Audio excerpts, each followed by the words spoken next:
We're a SE company, Society Européenne, one of the first, I think, in the UK. There are several thousand now in Europe, and we trade in euros. Everything we do, we pay our suppliers in euros. We take payments in euros.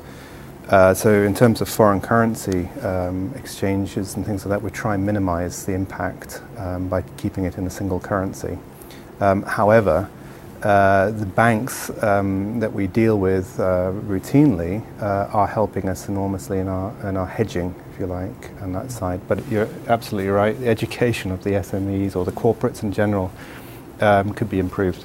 And I welcome the initiatives of reaching out and educating us, because we are always looking for ways in which we can reduce our risks, because by its very nature, export is a more complex business than working within a single country market once you've overcome the regulatory issues of that market.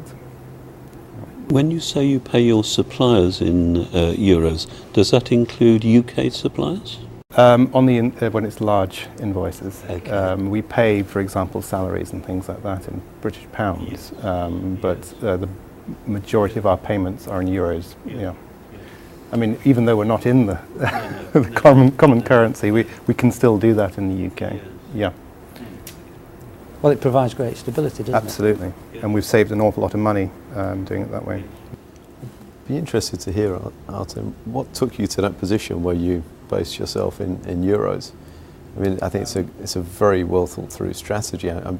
Is there anything that other people could learn perhaps from that approach? Well, yeah, so I founded a company 10 years ago, which was a broadly technology business, and we had two divisions. One was oil and gas services, and the other medical devices, so very diverse in its industries.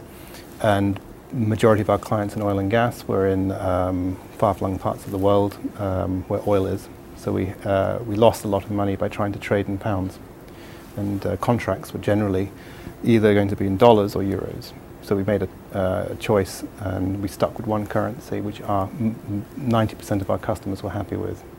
We found that everything moved much more fluidly on that side.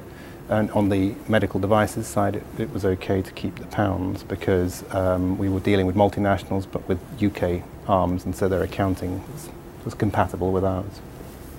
And that experience has been useful in the current company I'm with, which is, again, we deal with a lot of suppliers in Europe outside of the UK, and all our customers are outside of Europe. So the euro is the common currency that they're happy to pay us with.